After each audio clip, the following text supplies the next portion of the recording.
A seat in first class costs $1,000. A single phone call costs $700 million. When 28-year-old tech billionaire Serena Marshall, wearing a simple hoodie, was ordered off a transatlantic airways flight, the lead flight attendant, Mark Jenkins, thought he was just removing riff-raff.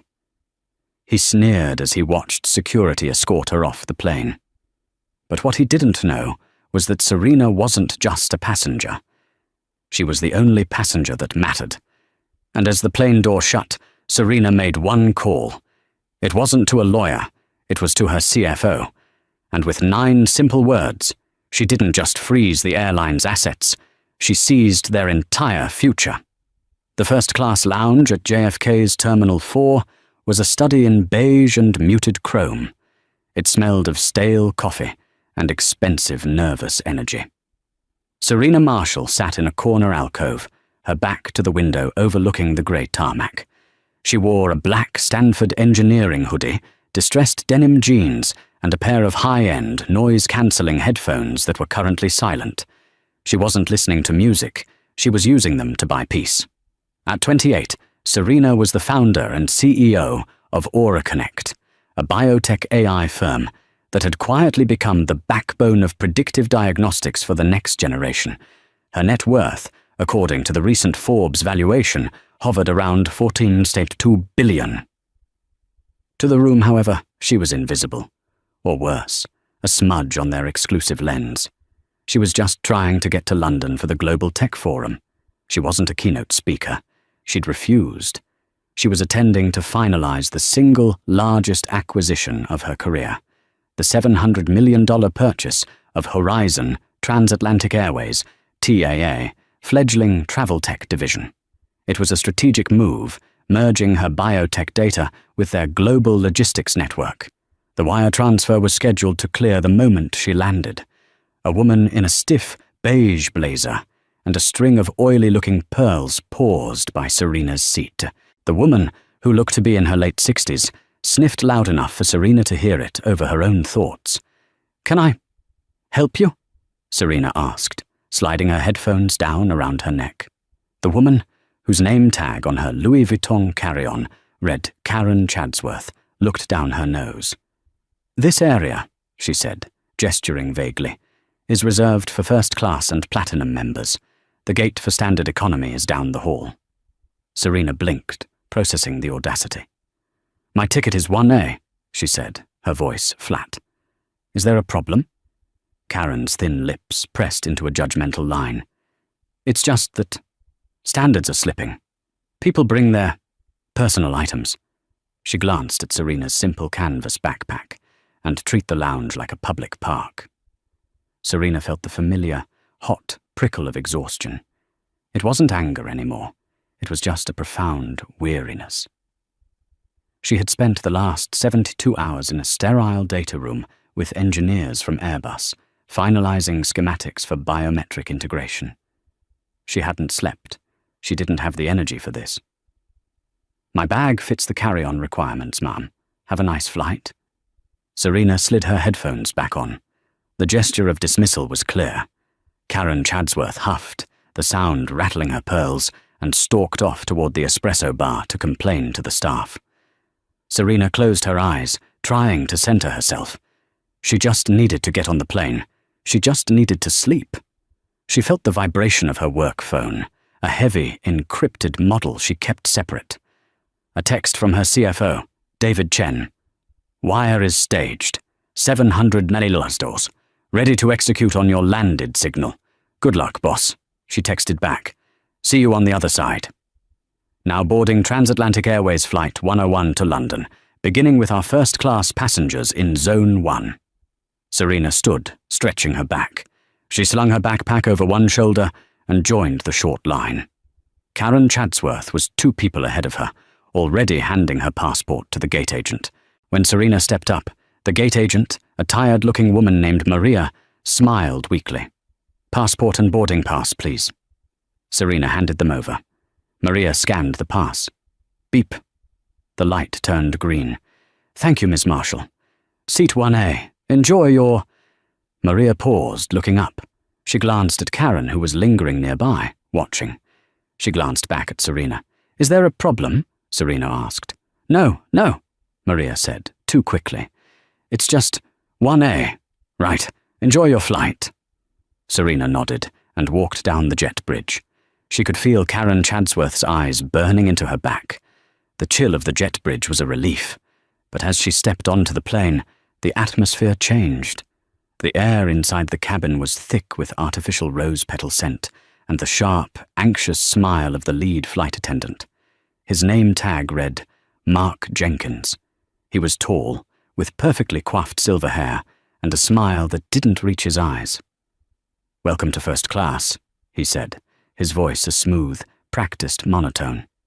His eyes flicked over Serena's hoodie, down to her jeans, and back up. His smile tightened, becoming a chemical grimace. "May I see your boarding pass again?" Serena sighed internally. "Again?" "It's policy, Mom. Just verifying our premium cabin manifest." She handed it to him. He held it for a beat too long, as if expecting the QR code to suddenly confess it was a forgery. 1A, right this way." He didn't offer to take her jacket. He didn't point out the features of the seat. He just gestured and turned away to greet Karen Chadsworth, who had arrived behind Serena. "Mrs. Chadsworth, a pleasure to have you back," Mark gushed. "May I get you a pre-departure glass of champagne, or perhaps our mimosa?" "Oh, Mark, you're a lifesaver," Karen cooed. "Champagne. It's been a trying morning." She shot a pointed look at Serena's back. Serena ignored them both, sliding into the luxurious pod of seat 1A. It was a $10,000 seat, and she felt like she was trespassing.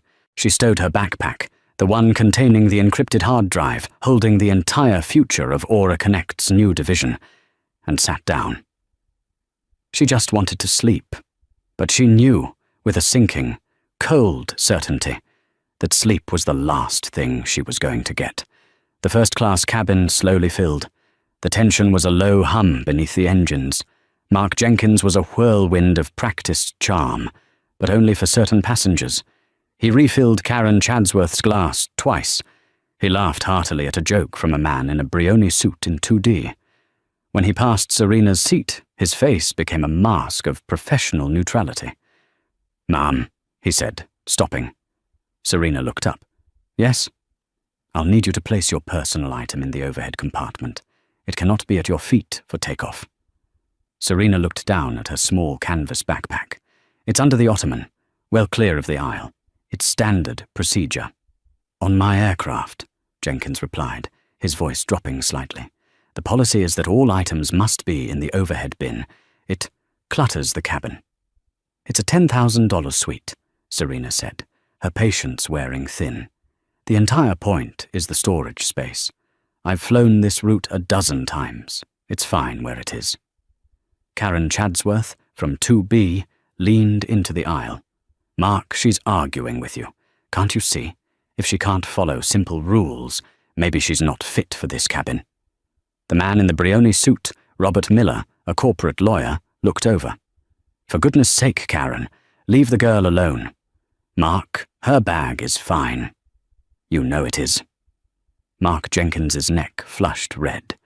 Being corrected by another passenger, especially one he'd been fawning over, was an intolerable offense. He directed all his newfound rage at Serena. "Ma'am," he said, his voice now sharp and cold. "My instruction was not a suggestion. Put the bag up, now, or we will have a serious problem." Serena looked at him.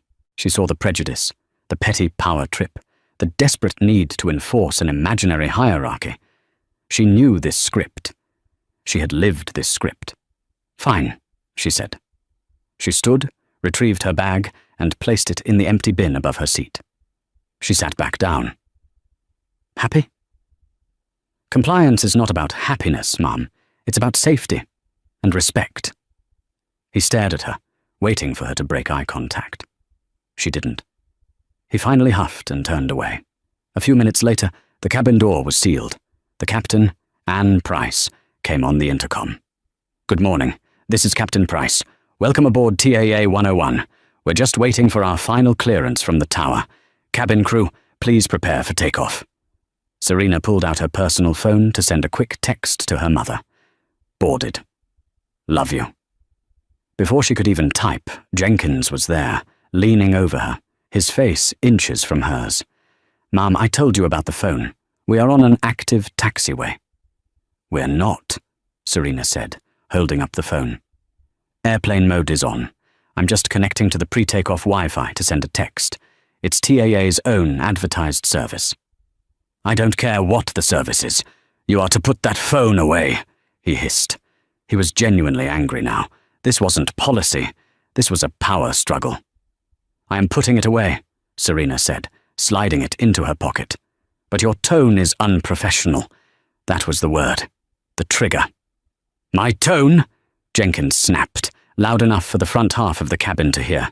You are being disruptive, argumentative, and non-compliant. I have had enough of your attitude. My attitude? Serena stood up, slowly. She was 5'7", but in that moment, she felt 10 feet tall. I have complied with every instruction, including the ones you invented. The only person being disruptive, Mr. Jenkins, is you. You've singled me out since the moment I stepped on this plane. Now, I am going to sit here, sleep, and I expect not to be harassed by you again. Are we clear? The cabin was dead silent. Karen Chadsworth gasped, a theatrical sharp intake of breath. Oh my word, she's threatening him. She's threatening the crew. Mark, I don't feel safe. I don't feel safe with her on this plane. Mark Jenkins's eyes lit up. He had his out. She's a security risk, he said, his voice ringing with false righteousness. She's hostile. Robert Miller, the lawyer, stood up. That is an absolute lie, Mark. I am watching this entire exchange. This woman has been perfectly calm. You are the one harassing her. You and Mrs. Chadsworth. Jenkins ignored him. He picked up the intercom phone. Captain Price, this is Lead Purser Jenkins. We have a code 3 in 1A, a hostile, non-compliant passenger. I am requesting we return to the gate. I need Port Authority police to meet the aircraft. Serena's blood ran cold. Code 3. He was accusing her of being a physical threat. This was no longer about a bag or a phone. This was about her freedom. Mark, don't do this, Mr. Miller warned, his lawyer voice kicking in. You are making a career-ending mistake. This is blatant discrimination. Sit down, sir, or you'll be next, Jenkins snarled. The engines, which had been revving for takeoff, spooled down. The plane, which had just begun to taxi, stopped. Captain Price's voice came over the speaker, hard as steel. This is the captain. We are returning to the gate due to a security issue in the cabin. Please remain seated. Karen Chadsworth smirked, a venomous, triumphant little smile. Serena Marshall just sat down in Type 1A. She didn't plead. She didn't cry. She just watched as the man who had served champagne to her tormentor sealed his own fate. She was no longer tired. She was calculating. The taxi back to the gate was the longest 15 minutes of Serena's life. The silence in the cabin was suffocating, broken only by the muttering of passengers and the occasional sniffle from Karen Chadsworth, who was performing her role as victim with theatrical flair. Mark Jenkins stood at the front of the cabin, arms crossed, a sentinel of his own petty kingdom. Serena stared straight ahead. She was compartmentalizing. Fact 1. She was being removed from a flight based on a false report. Fact 2. The report was racially motivated, initiated by Chadsworth, and escalated by Jenkins. Fact 3. The $700 million acquisition of Horizon was contingent on her arrival in London. Fact 4. The entire deal, which TAA's parent company, TAA Global Holdings, desperately needed to stay solvent, was now in jeopardy. Jenkins, she realized, had no idea he wasn't just kicking off a passenger. He was dynamiting the financial bedrock of the company that paid his salary. The irony was so bitter it almost made her laugh. The plane docked at the gate with a heavy, final thud. A moment later, 2 Port Authority police officers appeared at the door. One was older, with a weary face. The other was young, alert, his hand resting near his sidearm. Mr. Jenkins? The older officer, Officer Hale, asked. Yes, officer. The passenger is in 1A. Jenkins pointed, his finger trembling slightly with adrenaline. She has been hostile, non-compliant with crew instructions, and threatened me directly. We believe she is a security risk. Officer Hale looked at Serena. He saw a young woman in a hoodie, sitting perfectly still. He looked at Robert Miller, who was shaking his head in disgust. He looked at Karen Chadsworth, who was dabbing at dry eyes with a tissue. "Ma'am," Officer Hale said, his voice respectful but firm. "I need you to gather your belongings and come with us. Please." "I have done nothing wrong, officer," Serena said, her voice clear and strong. It didn't shake. "I am being removed under false pretenses. I want your name and badge number, and his." She nodded at Jenkins. "My name is Officer Hale, badge 4420. This is Officer Chen," he said. "We can discuss this on the jet bridge. Right now, you have to deplane. The airline has the right to refuse service." "I understand," Serena said. She stood up. The entire first-class cabin was staring. The business-class passengers behind them were standing, craning their necks. She opened the overhead bin and retrieved her backpack. She slung it over one shoulder. As she walked into the aisle, Karen Chadsworth recoiled, pulling her feet in as if Serena were contaminated. "Get her out of here," Karen whispered, loud enough for everyone to hear. Serena paused and looked directly at Karen Chadsworth. "You should have just minded your own business," she said. Not as a threat, but as a statement of fact. She then looked at Mark Jenkins. He had a look of profound, smug satisfaction on his face. It was the look of a small man who had won a small victory. "Mr. Jenkins," Serena said, "I want you to remember this moment." "Get off my plane," he snapped. Serena turned and walked. With Officer Hale in front and Officer Chen behind, she took the walk of humiliation down the aisle, through the galley, and out the aircraft door. The whoosh of the jet bridge air felt cold on her hot face. As soon as she was off the plane, the jet bridge door was pulled shut behind her. The sound of the latch clicking into place was deafening. "Okay," Officer Hale said, his demeanor softening slightly now that they were out of view. "What the hell was that really about?" "It was about a flight attendant and a passenger who didn't like the color of my skin in their first-class cabin," Serena said. "The flight attendant, Mark Jenkins, manufactured a series of violations, my bag, my phone, and when I called him unprofessional, he and the other passenger, Karen Chadsworth, conspired to label me a security risk." Officer Chen was taking notes. "Did you threaten him?" "No. I told him I expected not to be harassed. He interpreted that as a threat." Robert Miller, the lawyer, suddenly appeared at the end of the jet bridge, holding his briefcase. "Officers, I need to make a statement," he yelled, hustling towards them. "I am Robert Miller. I'm an attorney with Sullivan and Cromwell. I was in seat 2D. I witnessed the entire thing. Your suspect did nothing. She was polite, calm, and composed. The flight attendant, Mark Jenkins, was the aggressor. He was baiting her. The woman in 2B, Karen Chadsworth, was his accomplice. This is a disgrace. I am getting off this plane. I will not fly with a crew that does this." Officer Hale looked at Miller, then at Serena. "Ma'am, the airline is still refusing you service. We can't force them to let you back on, but you are not under arrest. You are free to go." "Thank you, officers." "Thank you, Mr. Miller," Serena said. "Give me your card," Miller said to Serena. "I'll be a witness in your lawsuit. This is the definition of arbitrary and capricious denial of service. TAA is going to pay for this." Serena pulled a card from her wallet. It didn't say CEO, it just said Serena Marshall and a single private phone number. "Thank you," she said, "but I don't think a lawsuit will be necessary." She turned and walked away from the gate, back into the terminal. Miller and the officers stared after her, confused.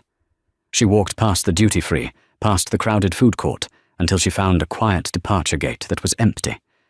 She sat down, her back to the wall. The adrenaline was fading, leaving a cold, sharp clarity. She looked at her watch. 9:30 a.m. She pulled out her work phone, the heavy, encrypted one. She scrolled to one number, David Chen, CFO. She pressed call. David Chen picked up on the first ring. He was in Aura Connect's Manhattan headquarters, a gleaming tower of glass and recycled steel, surrounded by financial monitors. Serena? You should be in the air. Is everything okay? Serena took a deep breath. David, it's me. I'm fine. I'm still at JFK. What? What happened? Was the flight cancelled? David's mind immediately went to logistics. I can get the Gulfstream G700 fueled and to JFK in 90 minutes. But you'll be late for the London dinner. It's not the flight, David, Serena said, her voice devoid of all emotion. I was removed from the plane. The line was silent for 3 full seconds. David Chen, a man who managed a $40 billion portfolio, was speechless. Removed, he finally whispered. As in, arrested? No, not arrested. Removed. A flight attendant and another passenger decided I didn't belong in first class. They manufactured a confrontation. They labeled me a security threat. David's voice changed. The concern was gone, replaced by a cold, precise anger. Who? What airline? Transatlantic Airways, TAA Flight 101. The lead purser was Mark Jenkins. The passenger was Karen Chadsworth. TAA, David said. The name hung in the air. The airline they were in the process of saving. The airline whose Horizon Tech division was the entire reason for this trip. The $700 million, he said. The $700 million, Serena confirmed. What do you want to do, boss? David asked. There was no hesitation in his voice. Do you want me to call JP Morgan Chase and put a compliance hold on the wire? No, Serena said. She watched as a different flight crew walked past her gate, laughing and pulling their roll-on bags. They looked happy. A hold is temporary, Serena continued. A hold is a negotiating tactic. This is not a negotiation. What are you saying? Serena stood up and walked to the window. She could see Flight 101, her flight, still sitting at the gate, motionless. David, she said, I want you to execute the following 9 words. Call the bank. Now. Give them to me, Serena said, her voice as clear and cold as the glass she was staring through. Recall the wire. Kill the deal. Issue the press release. David didn't even pause. Recall. Kill. Release. Done. What's the breach clause we're using? He asked. Use Section 4.1b of the contract, Serena said, her mind a steel trap of legal ease. The material adverse change clause. Cite a catastrophic failure in corporate governance and a breach of public accommodation ethics, leading to a complete loss of faith in the TAA brand and management structure. That's aggressive, David said, a hint of admiration in his voice. That's a nuke clause, Serena. If we pull that $700 million, their Q4 financing evaporates. The Airbus A350 order they're counting on. It defaults. They won't just be embarrassed. They'll be facing insolvency. I know, Serena said. They made their choice. Now I'm making mine. Consider it done, David said. I'm calling James Harrison at the New York Times right after I call the bank. What do I tell him? Tell him the truth, Serena said. Tell him tech billionaire Serena Marshall, founder of Aura Connect, was racially profiled and forcibly removed from TAA Flight 101. Tell him that as a direct result, Aura Connect has terminated its $700 million acquisition of TAA's Horizon division. He'll have the story of his career.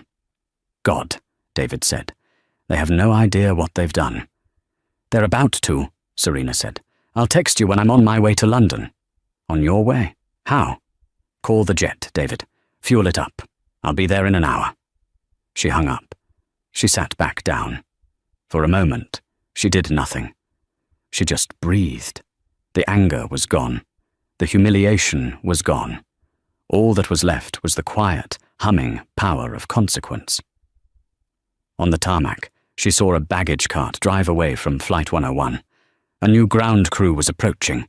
The flight was already hopelessly delayed, but the passengers and crew on that plane, still waiting to take off, had no idea. They thought they were just waiting for a new flight plan. They were wrong. They were waiting for an explosion. In the 40th floor boardroom of TAA Global Holdings in Dallas, Texas, CEO Richard Thorne was celebrating. He was a big man with a ruddy face and a booming voice, a classic, back-slapping Texas executive. He was holding a glass of champagne, surrounded by his board. "To Horizon," he boomed, "and to Aura Connect, this $700 million deal, ladies and gentlemen, isn't just a sale. It's our resurrection. It clears our debt. It finalizes the Airbus order. And it puts TAA back in the black for the first time in 6 years." His CFO, a perpetually nervous man named Alan Joyce, was staring at his phone. His face was a sickly grey. "Richard," Alan whispered, his voice trembling. "Not now, Alan. We're toasting." Richard laughed. "Richard, now," Alan snapped, standing up. The room went silent. "What is it?" Richard's smile faded. "It's JP Morgan Chase," Alan said, reading the email alert. "The wire. The $700 million, it's been recalled." The champagne glass slipped from Richard Thorne's hand and shattered on the polished mahogany table. "What? What do you mean, recalled? That's impossible. It's a staged wire. It can't be recalled without a catastrophic breach." Alan's phone buzzed again, and again, and again. It was the financial news alerts. "Alan, what's happening?" Alan looked up, his eyes wide with pure, unadulterated terror. "It's the New York Times. James Harrison. The story just broke." He read the headline aloud. "Aura folds Horizon. Tech billionaire Serena Marshall pulls $700 million TAA deal, citing racial profiling on flagship flight." The blood drained from Richard Thorne's face. Serena Marshall. Serena Marshall. Why do I know that name? She's the founder of Aura Connect. She's the one we've been negotiating with for 6 months, Richard, Alan shrieked. My God, she was on a TAA flight." Thorne grabbed his own phone and speed-dialed his head of operations. "Find me TAA Flight 101, JFK to London. Who is the captain? Get me Captain Price on the sat phone, now!" He turned back to his CFO. "Recall, $700 million, because of what? A flight attendant?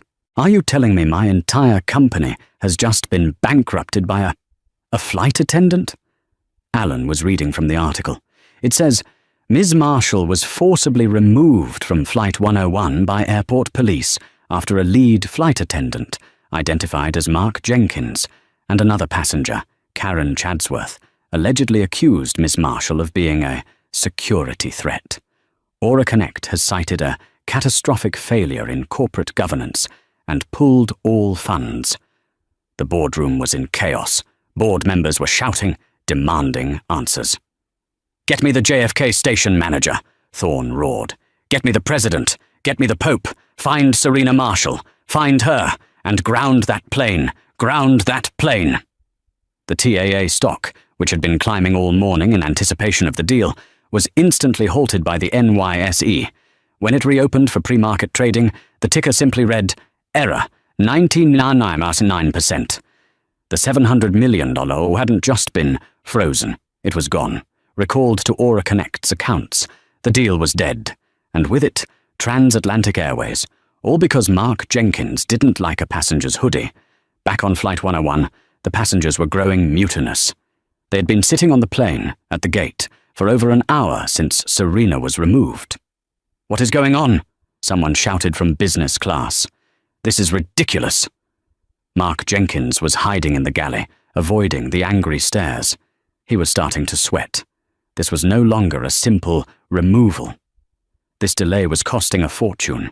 Karen Chadsworth was complaining. "My connection in London. I'm going to miss it. This is unacceptable." Robert Miller, the lawyer who had deplaned, had been right. He was standing at the gate, talking to the gate agent, Maria, when a new woman stormed up. This was Brenda Scully, the JFK station manager for TAA. Her face was paper white, and her hands were shaking so hard she could barely hold her radio. "Where is she?" Brenda demanded, her voice a high-pitched squeak. Who? Maria asked. Serena Marshall, the passenger from 1A. Where is she? She left, Maria said. The officers let her go. Why? What's going on? Brenda looked at the plane, then at Maria, then at Mr. Miller. You, she said to Miller. You were on the plane. You saw what happened? I did, Miller said, crossing his arms. And I'm filing a formal complaint. It was the worst case of racial profiling I've ever seen. Brenda's radio crackled.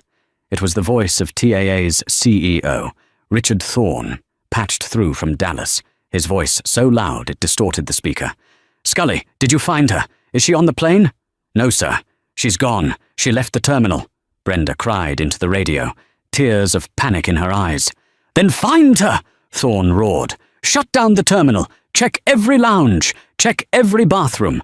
That woman is holding the future of this entire company in her hands, and you let her walk away. On the plane, Captain Ann Price's personal cell phone rang. It was an executive VP of flight operations.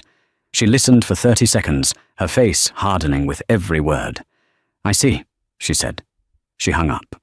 She emerged from the cockpit, walked into the first-class cabin, and strode directly to Mark Jenkins in the galley. Mr. Jenkins, she said. Her voice was ice. Yes, Captain. Are we finally getting a new takeoff slot? He asked, trying to sound cheerful. No, we're not, Captain Price said. You, Mr. Jenkins, just bankrupted this airline. What? What are you talking about? The woman you removed from 1A? Her name is Serena Marshall. She's the CEO of Aura Connect, the company that was in the process of wiring this airline $700 million, a deal that is now, as of 10 minutes ago, dead. Mark Jenkins's knees buckled. He literally grabbed the galley counter to hold himself up. No.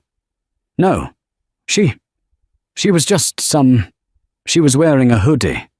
She was our most important passenger in TAA history, Captain Price said. And you kicked her off the plane. For a backpack, Karen Chadsworth, who had been listening from her seat, covered her mouth. Oh my goodness. A billionaire, Captain Price rounded on her. And you, Mrs. Chadsworth. Your name is also in the New York Times article, as the instigator. TAA Legal will be in touch. I imagine you'll be hearing from Ms. Marshall's lawyers, too. Captain Price grabbed the intercom. This is Captain Price. I apologize, ladies and gentlemen. This flight is cancelled. A roar of anger went up from the cabin. Due to the gross misconduct of a member of the cabin crew, this aircraft is grounded. Everyone must deplane. Immediately. She strode back to the cockpit. Mark Jenkins was hyperventilating in the galley. Mark, Captain Price said, without looking at him, get your things. You are relieved of duty, effective immediately. Captain, Anne, please, he begged. Don't, you're done. Get off my aircraft. Serena was in the Orion private lounge, a discreet, high-end service for private jet travelers on the other side of the airport. She had just finished a glass of water when Brenda Scully, the TAA station manager, burst in, followed by two shell-shocked TAA executives in suits. Ms. Marshall, Brenda cried, her voice cracking. She looked like she was about to be physically ill. Serena looked up from her phone. Yes? Can I help you? I am Brenda Scully. I'm the station manager for Transatlantic Airways. Brenda was visibly wringing her hands. Ms. Marshall, there has been a profound, a terrible misunderstanding. No, I don't think there was, Serena said calmly. I think what happened was perfectly clear.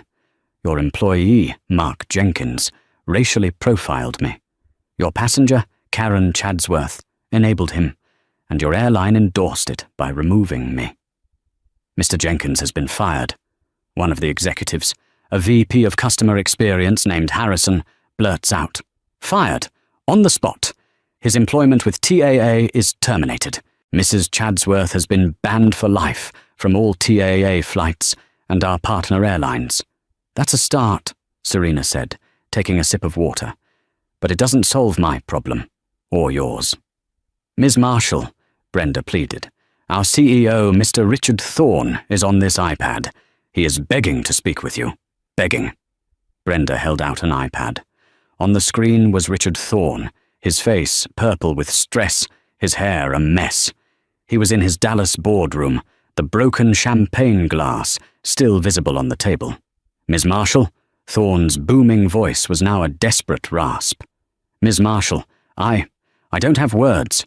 On behalf of 30,000 TAA employees, I am offering my most profound, absolute, and unreserved apology. What happened to you it's unconscionable. It is not who we are." "It is exactly who you are, Mr. Thorne," Serena said, her voice cutting through the speaker. "It's who you are when you think no one is watching. You hire men like Mark Jenkins. You reward bias. You create an environment where a passenger like Karen Chadsworth feels empowered to harass another human being. Your company culture is a liability." I agree. "We will fix it," Thorne said. "I will personally oversee it. We will do a top-to-bottom audit. Whatever you want. New training, new policies. Anything." "That's good," Serena said. "So, the deal?" Thorne asked, his voice cracking. "The Horizon deal. Serena, please, that $700 million, it's our lifeline. Without it, we're done. We file for Chapter 11 by Friday. Please, I am on my knees here." Serena looked at the desperate, powerful man on the screen. She thought about the smirk on Mark Jenkins's face. She thought about the humiliation of being paraded through the cabin. "The deal is dead, Mr. Thorne," she said. Thorne visibly deflated. But... "The deal as it was is dead," Serena continued. "My $700 million is back in my bank. However, I am still a businesswoman, and the Horizon tech is still valuable. I am willing to reopen negotiations." A spark of hope flashed in Thorne's eyes. "Anything. We'll give you a discount. 10% off? $630 million? Serena laughed, a short, sharp, humorless sound. "You don't understand," she said. "You are in no position to offer me anything. I am in a position to offer you survival. The price is no longer $700 million. Thorne's face fell. "More? We don't have—" "No, not more money," Serena said. "More accountability." Serena stood up, the movement full of a sudden, coiled energy that made everyone in the room flinch. Brenda Scully and the two executives took an involuntary step back. On the iPad, Richard Thorne leaned forward, his eyes wide, sensing the executioner's blade. Serena began to pace the quiet lounge, her footsteps silent on the plush carpet. She wasn't angry anymore. This wasn't emotion. It was finance. It was a hostile takeover, executed not in a boardroom, but in a private jet lounge. "You are all here asking me to save you," she began, her voice calm and lethally precise. "You're apologizing. You're firing people. You're offering me private jets. You're trying to buy my forgiveness. But you're approaching this all wrong. You see, Mr. Thorne," she looked directly at the iPad, "you think I'm the one who lost something today. I didn't. I lost a few hours. You're about to lose a 30 employee company. The deal as we knew it is dead." "Ms. Marshall, Serena, please," Thorne rasped. "There must be a way. The deal, the Horizon tech, it's useless to us without you. It's built on your platform. We need you." "Oh, I know you do," Serena said. "You need my money. You need my platform. And you need my silence. But you will not get all three. I am still a businesswoman. The Horizon tech is still valuable. So I am willing to reopen negotiations. But these are not negotiations. This is a list of my terms for your unconditional surrender. You will accept them all right now, or I will board my jet, and you can call your bankruptcy lawyers from the air." She stopped pacing and held up one finger. "1. The purchase price. We agreed on $700 million. A fair market valuation." Thorne nodded vigorously. "Yes. And we can offer a discount, a significant 10%, $70 million discount for your trouble." Serena let out a short, sharp laugh that was completely devoid of humor. "A discount? You think this is a negotiation? You're in no position to offer me anything. The new purchase price for the Horizon division and all its assets is $1. On the iPad, Alan Joyce, the TAA CFO, who was standing next to Thorne, looked like he'd been shot. He collapsed into a chair. $1? That's illegal. It's theft. No, Serena snapped, her voice like a whip. It's a bargain. Because, 2, you're going to take that $700 million you just saved, the $700 million that was supposed to save your company, and you are going to give it away. This time, even Thorne choked. Give it away? To who? Not to anyone, Serena corrected. You're going to fund something. You will place that entire $700 million principal into an independently managed, ironclad escrow account. We will call it the TAA Justice and Opportunity Fund. It will be its own entity. You will not control it. Your board will not touch it. I will. Brenda Scully, in the room with Serena, was now openly weeping, her hand over her mouth. 3. The purpose of that fund, Serena continued, steamrolling their shock. It will be split in 2. The first $350 million will be used to create full, 4-year scholarships for black and minority students at the top 5 aviation programs in the world: MIT, Caltech, Stanford, Georgia Tech, pilots, engineers, logistic managers, for the next 20 years. Your industry looks the way it does because it's populated by men like Mark Jenkins. We're going to fix that. We are going to change the face of your industry. You will fund your own replacement. 4. The other $350 million. She looked at Thorne. Her eyes narrowed. This is for you. It will be used to establish a new, independent, civilian oversight board for TAA. This board will have binding authority, written into your new corporate charter, to investigate and fire any employee at any level found to be engaging in discriminatory behavior. That includes flight attendants. That includes station managers. That includes C-suite executives. And my company, Aura Connect, will select the first 5 board members. This is... Thorne was gasping, his face a deep, unhealthy purple. You're taking my company. You're taking our money. And now you want to run it? No, Serena said. I'm making you accountable. You proved today you are incapable of governing yourselves. So I am providing the governance. Which brings me to 5. She walked over to the iPad, picked it up, and held it close to her face, so all Thorne could see was her unflinching gaze. TAA will issue a formal, public apology. Not a "we are sorry if anyone was offended" press release. A full-page, signed confession. You will admit to systemic bias. You will admit to failing me and failing the public. You will name Mark Jenkins and Karen Chadsworth. You will detail the creation of the Justice Fund and the Oversight Board. My PR team will write the copy. You, Richard Thorne, will sign it. And it will run, on your dime, in the New York Times, the Wall Street Journal, and the London Times. She set the iPad back down. The room was utterly silent, save for Brenda's quiet sobs. Serena. Ms. Marshall, this isn't an acquisition, Thorne whispered, a broken man. This is a public execution. This is a surrender. It is, Serena agreed, her voice flat. You put a Code 3 security threat on me, Mr. Thorne, for being a black woman in a hoodie. This is my Code 3 response. I am a billionaire, Mr. Thorne. I could have sued you. I could have bought your stock and fired your board. But this is better. This is justice. You don't just lose. You lose, and you pay to fix the very problem you created. She looked at her watch. You have 60 seconds to accept.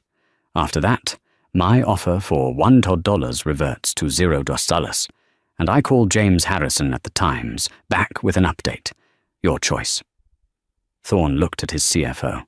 He looked at the terrified board members peeking in from the side of the camera. They were all nodding frantically. It was this, or annihilation by Friday. We accept, Richard Thorne whispered. "We accept all terms." "Good," Serena said, her tone devoid of any triumph. It was just a transaction. "My legal team is already drafting the new contracts. They will be in your inbox before I'm in the air. I expect them signed, countersigned, and filed before my jet is over the Atlantic." With that, she tapped the end call button on the iPad, cutting off the CEO of Transatlantic Airways mid-syllable. Brenda Scully and the two executives were staring at her, their mouths open as if they had just witnessed a thunderbolt. "Miss Marshall," Brenda whispered, her voice trembling, Your original flight? Flight 101. It's officially cancelled. All the passengers they're furious. They're all trying to rebook at the gate. It's chaos." "I know," Serena said. We have our flagship A350 here," one of the executives, Harrison, offered weakly. "It's at gate 20. We can fly you to London. Just you. A private charter. Right now. Whatever you want." Serena was already slinging her canvas backpack over her shoulder, the one that started it all. "No, thank you, Mr. Harrison. I've already made other arrangements." As if on cue, a black Escalade pulled up on the tarmac just outside the private lounge doors. "You have a good day, Brenda," Serena said, walking to the door. "I truly hope you fix your company. You have $700 million reasons to do so." She walked out the door, down the private steps, and got into the Escalade. It pulled away, driving her across the tarmac, not to a commercial gate, but to where her own jet, a sleek, silver Gulfstream G700, was already fueled, its engines whining, ready to take her far away from this mess. The taxi back to the private aviation terminal was silent. Serena's black Escalade slipped past the baggage claim chaos of Terminal 4, a ghost in the airport's sprawling machinery.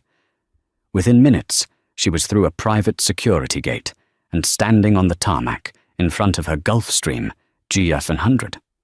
Its engines were already humming, a low, powerful thrum that vibrated in her chest. A flight attendant in a crisp, unmarked uniform greeted her at the stairs. "Welcome aboard, Ms. Marshall.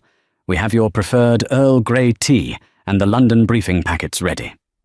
"Thank you, Emily," Serena said, her voice quiet. She stepped inside. The cabin was a whisper of beige Italian leather and polished teak. It was the antithesis of the TAA first-class cabin. It was quiet, it was private, and it was hers. She sat in her preferred window seat, took the offered glass of water, and buckled her belt. "Cleared for taxi, Ms. Marshall," the pilot's voice came over the discreet intercom. "We'll be wheels up in 10 minutes. As the G700 began its journey, it taxied past the commercial side of the airfield. It had to cross the main alleyway, and in doing so, it rolled directly past Gate 14. The scene below was one of complete pandemonium. The passengers from Flight 101 were spilling out of the jet bridge, their faces masks of confusion and fury. They were yelling at Maria and the other gate agents, who were backed against the wall, fielding a tidal wave of anger. "Cancelled? What do you mean, cancelled?" a man in a rumpled suit shouted. "I have a meeting in London." Serena's eyes, sharp and analytic, scanned the crowd until they found the two architects of the chaos. Mark Jenkins was no longer on the plane. Captain Price had made him deplane first, before any of the passengers. He had to walk past his junior crew, who stared at him with a mixture of pity and contempt. He had stumbled into the terminal, dragging his roll-on bag, just as the first wave of angry passengers identified him. "You!" a man shouted, pointing. "You're the one! You did this! You got that girl kicked off and now our flight is cancelled!" a woman shrieked. "Who the hell are you?" Mark had pushed through them, his face white, and fled through an employees-only door. Serena's jet was now passing the tarmac-level employee exit. And there he was. He was sitting on a concrete barrier, his uniform cap crumpled in his hand. His silver hair was askew, his tie loosened. He looked broken. He was staring at the ground, a man who had just discovered the true, devastating weight of his own insignificance. He had built his entire identity on the petty authority of his uniform, on the power to decide who belonged. And in one catastrophic act of arrogance, he had pulled the pin on a grenade that had vaporized his job, his reputation, and the 30,000-employee company he worked for. As Serena's jet rolled past, its sleek silver fuselage reflecting the grey sky, he looked up. His eyes met the tinted window, though he couldn't see her. His face crumpled. It wasn't anger. It was the horrifying, soul-crushing realization of scale. He had picked a fight, not with a passenger, but with a global force. Then Serena looked back at the gate window. The scene there was even more satisfying. Karen Chadsworth was at the customer service desk, her face a blotchy, purple mask of rage. The string of oily-looking pearls around her neck looked like a garrote.